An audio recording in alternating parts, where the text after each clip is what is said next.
adalah itu karena menggunakan KUHP baru, ya kan. Sementara ada surat polisi, surat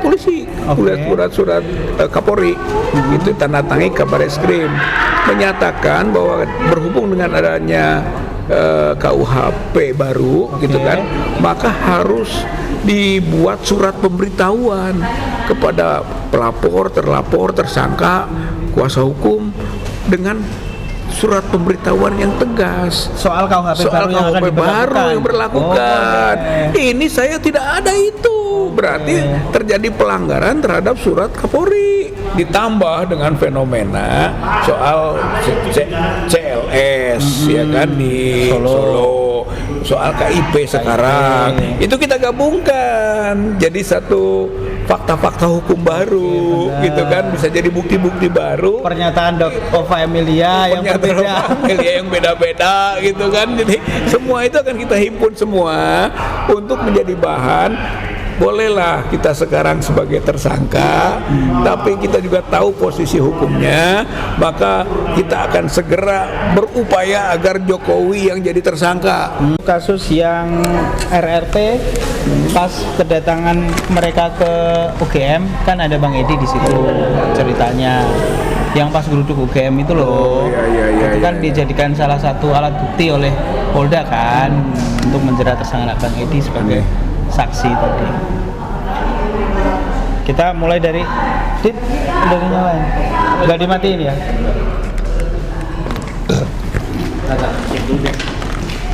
Dan sampai mati, Dit.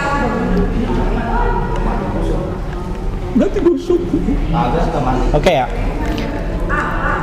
Assalamualaikum warahmatullahi wabarakatuh. Waalaikumsalam warahmatullahi wabarakatuh. Baik teman-teman semua, setelah pengembalian berkas oleh Kejaksaan kepada Polda Metro Jaya beberapa hari yang lalu untuk klaster yang kedua, yaitu Roy Suryo, Rismond dan Dr. Tifa, itu menandakan babak kasus ijazah Pak Jokowi ini semakin panjang. Dan di klaster yang kedua kemarin juga Bang Rizal Fadilah dan kawan-kawan, yaitu Bang Rizal Fadilah, kemudian ada Bu Kurnia Tri Royani dan ada Bang Rustam Effendi, itu diperiksa juga kemarin ya Bang ya? Ya, klaster 1. Di klaster 1. Nah, untuk kelanjutannya gimana Bang? Berikutnya apakah akan ada pemeriksaan lagi atau seperti apa Bang? Ya, kalau dari sisi pemeriksaan tersangka selesai, ya kan? Baik Bu Kurnia, Pak Rustam, saya itu klaster 1 sudah selesai. Walaupun saya tidak memberi keterangan. Oh gitu. Ya. Kalau boleh tahu kemarin seputar apa Bang? Alasannya 94 pertanyaan. Tapi saya yang menjawab hanya satu saja, yaitu tidak siap memberi keterangan. Alasannya semua pertanyaan itu. Semua pertanyaan begitu. Alasannya satu, kata menurut saya tidak masuk yang dilaporkan oleh Jokowi. Itu kan tidak masuk terlapornya laporan Jokowi. Itu kan sementara nomor laporan itu masuk di status saya sebagai tersangka, gitu kan. Saya tidak dilaporkan Jokowi, tapi di situ disebut alasan tersangkanya laporan Jokowi. Itu kan penting itu menurut saya, berarti cacat hukum proses itu. Yang kedua yaitu yang lain, yang lehumanan yang Andi Kurniawan, yang Samuel Sweken, tiga lain kan, menurut saya itu legal standingnya nggak benar, ya kan, ini delik aduan absolut, gitu kan, pencemaran nama baik, fitnah, sementara itu masuk, jadi udah beres dong. Saya tidak dilaporkan Jokowi. Yang kedua, ini tidak legal standingnya nggak benar, berarti proses penetapan tersangka nggak beres. Jadi saya nggak, buat apa saya beri keterangan, kan gitu alasannya. Yang ketiga adalah itu karena menggunakan KUHP baru, ya kan. Sementara ada surat polisi, surat Kapolri, itu tanda tangi Kabar Eskrim menyatakan bahwa berhubung dengan adanya KUHP baru, gitu kan, maka harus dibuat surat pemberitahuan kepada pelapor, terlapor, tersangka, kuasa hukum, dengan surat pemberitahuan yang tegas soal KUHP soal KUHP baru yang berlakukan. Ini saya tidak ada itu, berarti terjadi pelanggaran terhadap surat Kapolri. Gitu, menurut saya mah nggak bener itu. Tuh, yang terakhirnya karena itu KUHP baru, gitu kan, maka berlaku KUHP yang baru. Sementara saya dituduhkan, gitu kan, KUHP yang lama. Jadi gugur dong, gitu. Ya Allah, nah, dengan 4 alasan hukum itu, maka saya tidak bersedia memberi keterangan apapun yang nanti risikonya.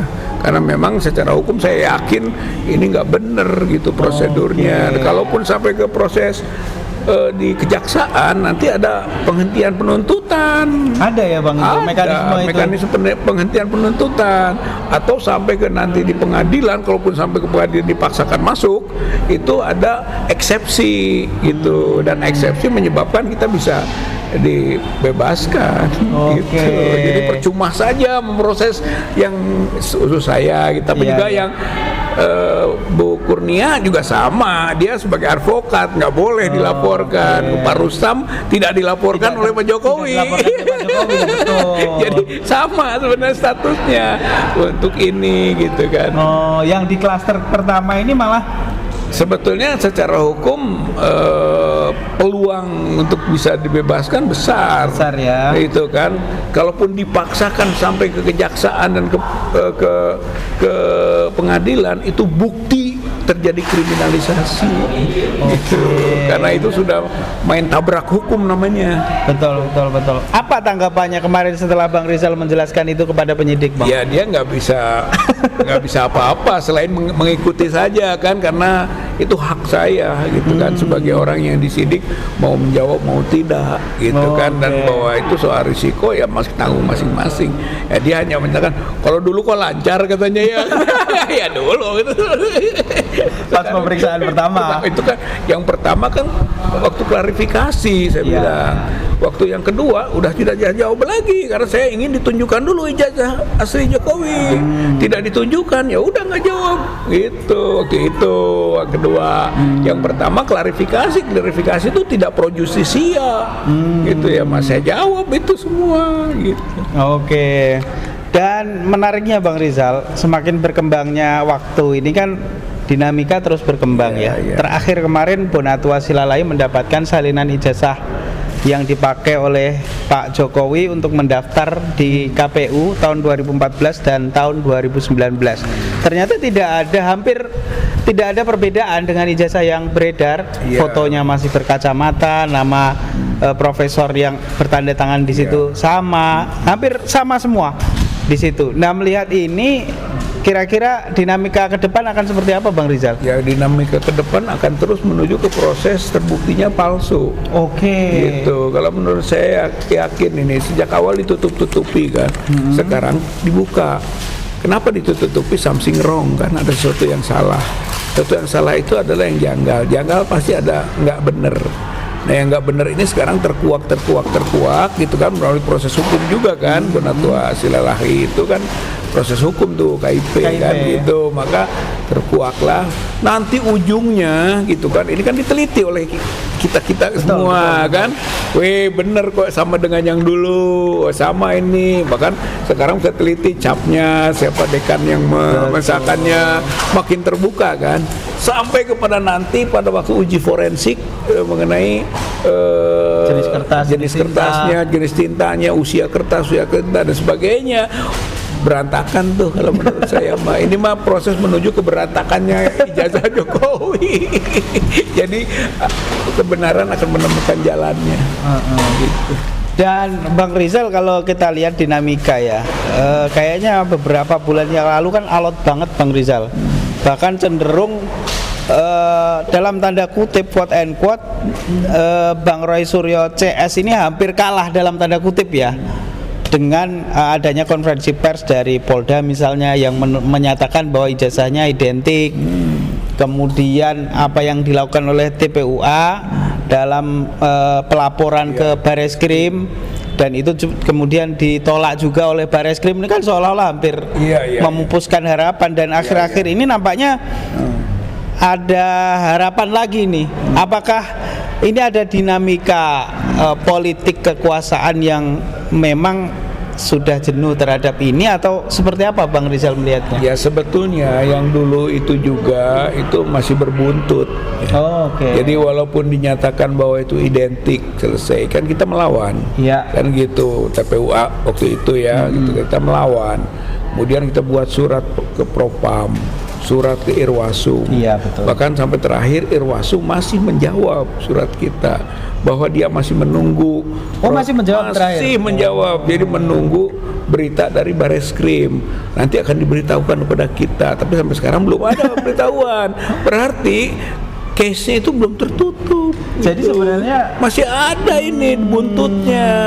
Jadi kalaupun kita masih mendesak-desak atau mengajukan lagi laporan-laporan kepada pihak Bareskrim, masih bisa ini untuk pihak Bareskrim gitu kan. Apakah nanti TPUA, karena itu waktu itu saya kan yang ngajukan termasuk diantaranya, tapi sekarang kan sudah dipecat.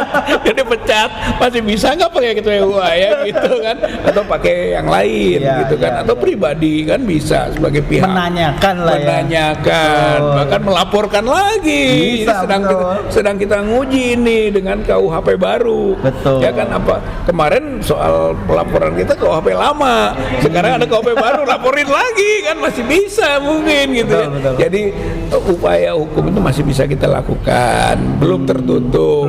Nah, ditambah dengan fenomena soal CLS ya kan di Solo, soal KIP sekarang, itu kita gabungkan jadi satu fakta-fakta hukum baru, gitu kan, bisa jadi bukti-bukti baru. Pernyataan Ova Emilia yang beda-beda gitu kan. Jadi semua itu akan kita himpun semua untuk menjadi bahan.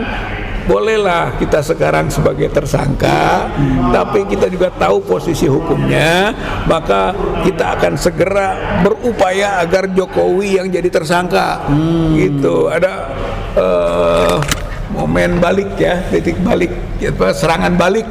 Saya masih punya peluang atau punya harapan lah, itu akan ada waktunya, momennya dengan bukti-bukti yang kita miliki untuk kemudian nanti siap untuk melakukan serangan balik, bahwa yang layak untuk jadi tersangka, terdakwa, bahkan terhukum Jokowi, bukan kita.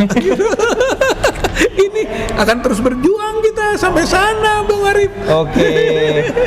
Nah, Bang Rizal tadi menyinggung soal TPUA, dan Bang Rizal sekarang sudah tidak di TPUA ya, dengan surat yang ada di WA. Surat apa WA doang ya? Itu hanya pernyataan, itu surat, bukan, nggak ada surat ini aja, pernyataan sikap lah. Itu kan itu secara hukum juga kita bisa bertanyakan. Itu nggak sah itu. Kalau saya ada SK penggantian kan, baru dibuat konferensi persnya atau penyitaan sikapnya gitu kan. Terus yang kedua, apa haknya seorang ketum Egy Sujana memecat yang lain berdasarkan atas kemauan sendiri? Ya kan, dasarnya apa? Hak veto, Bang, katanya. Hak veto, hak veto dari mana? Kalau di PBB hak veto ada dasarnya, pemberian haknya ada. Ini nggak ada. Ini sewenang-wenang namanya. Jadi kalau mau dilawan masih bisa, tapi kita kan berpikir buat apalah gitu kan, dong, nggak di TPUA juga kita berjuang kok, gitu kan, bukan cari uang, bukan cari untung di sana, bukan kerja lah di TPUA itu, gitu. Jadi buat apa kita ribut-ributkan itu, gitu aja. Nah, dinamika yang terakhir ini kan apa ya, Bang ya?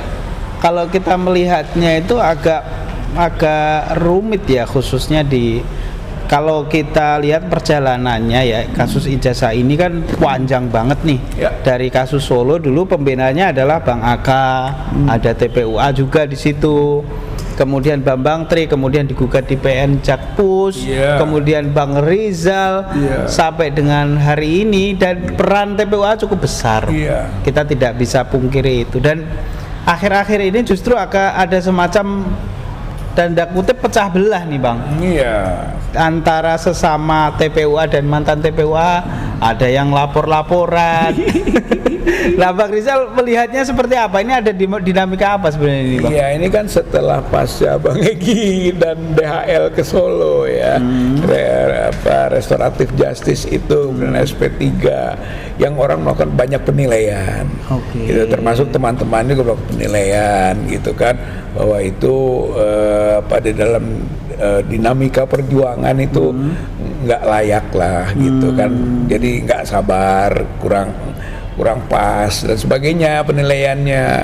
Rupanya kan pengkritisan seperti itu bisa ditanggapi menyerang gitu, maka timbullah tadi kan melaporkan dan sebagainya gitu kan di internal para yang sama-sama waktu itu memburu ijazah palsu ini. Ya pasti pihak yang menjadi target, katakanlah Pak Jokowi dan kubunya, itu akan memanfaatkan momen ini gitu, sehingga timbul dugaan bahwa ini kemungkinan dipicu gitu kan perpecahan ini gitu kan, untuk memproteksi isu yang sebetulnya sudah membahayakan dirinya gitu, dan pasti itu akan memiliki nilai yang sangat tinggi. Nilai yang sangat tinggi ya, Bang. Kalau ini, Bang, kita kembali lagi bahwa TPUA itu kan dibentuk dulunya itu adalah untuk membela para ulama dan para aktivis yang dikriminalisasi di eranya Pak Jokowi kalau tidak salah pada waktu itu, karena banyaknya aktivis yang ditangkapi, ulama, ustadz juga banyak banget yang ditangkapi dengan undang-undang ITE dulu ya, ingat sekali. Ada banyak sekali tokoh-tokoh politik, bahkan Ustadz Maher Atwailibi meninggal di penjara dan banyak lah. Nah itu kan dulu kalau tidak salah dibentuk oleh Habib Rizik. Nah apakah sudah ada statement dari Habib Rizik terkait dengan dinamika hari ini? Sampai sekarang belum ya. Kita juga sudah mencoba untuk memasukkan input lah melalui berbagai orang-orang tempatnya gitu kan, bahwa ini dibutuhkan penyikapan gitu. Jangan sampai TPUA akhirnya dipermainkan. Seperti tadi kan idenya bagus, TPUA itu membela ulama dan aktivis yang juga tadi mengalami korban kriminalisasi. Tapi sekarang justru para aktivis juga yang jadi bukan dibela, malah jadi korban gitu kan oleh mungkin person-person yang ada di TPUA itu. Saya kira itu menjadi pengkritisan. TPUA perlu diperpanjang gitu kan, atau dikoreksi dengan pembaruan dan penyegaran, atau harus diubahkan. Itu menurut saya perlu dievaluasi. Kalau tidak nanti akan terbawa-bawa juga kepada Pak Habib Riziknya gitu kan, sebagai orang yang membantu. Kemudian seolah-olah kita ini dipecat karena kita sudah melanggar hitoh perjuangan. Iya kan, padahal justru kita melakukan ini semua dalam rangka menunaikan misi TPUA. Gitu. Malah kita berbalik, siapa yang telah menyimpang dari hitoh perjuangan TPUA, kami yang dipecat atau yang memecat. Gitu. Itu perlu klarifikasi gitu, dan kita siap gitu, karena sampai sekarang kita merasakan tidak pernah melakukan hal-hal yang buruk dan pengkhianatan terhadap misi perjuangan TPUA gitu. Dan lucu juga sebenarnya yang berangkat ke Solo itu Bang Egy sama DHL yang dipecat kita.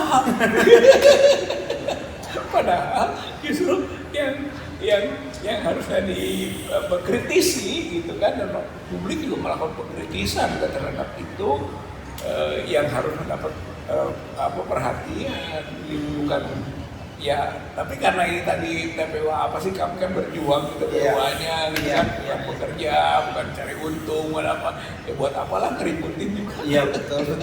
Gitu aja Bang Arif. Oke Bang Rizal, terakhir mungkin kita ini mendengarkan Bang Rizal ya, pesan terhadap masyarakat ya. Tetap aja ini bukan hanya TPUA yang terbelah, tapi masyarakat dalam hal ini soal penyikapan kasus ini juga terbelah. Ada yang pro terhadap pengungkapan dugaan ijazah palsu Pak Jokowi ini, yaitu pendukung Bang Rizal dan kawan-kawan. Ada juga yang menghujat setiap hari Bang Rizal. Pasti. Kerjaannya tidak ada kecuali menghujat. Nah, gimana Bang Rizal? Ya kalau menurut saya mah gitu kan, kalau semakin keras gitu kan serangan gitu kan terhadap proses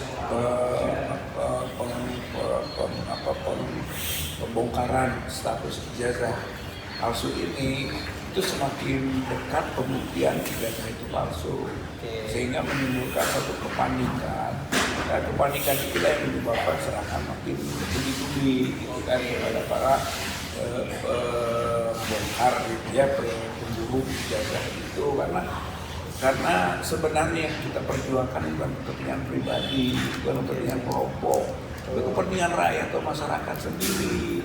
Nah, ini yang perlu diketahui oleh publik gitu kan, bahwa pembongkaran atau pemburuan ijazah ini apakah palsu atau asli demi kepentingan rakyat Indonesia, supaya jangan sampai kita punya pejabat atau mantan pejabat, bahkan orang nomor 1 di Indonesia ini menggunakan dokumen yang tidak halal. Tidak halal ya. Dokumen yang haram, dokumen yang tidak benar, yang disebut palsu itu. Wih, celaka sekali. Sebenarnya kita ingin menghindari agar itu tidak terjadi gitu kan gitu. Tapi inilah dengan cara membongkar. Jadi support kepada publik terhadap kami itu kan kita tetap mengharapkan, karena ini belum selesai loh, masalah upaya pemburuan status ijazah Jokowi belum selesai. Jadi jangan putus asa para pejuangnya, jangan putus asa para pendukungnya, dan jangan putus asa rakyat dan masyarakat. Baik, terima kasih Bang Rizal Fadila atas waktunya. Terima kasih teman-teman yang sudah menonton. Wassalamualaikum warahmatullahi wabarakatuh. Waalaikumsalam.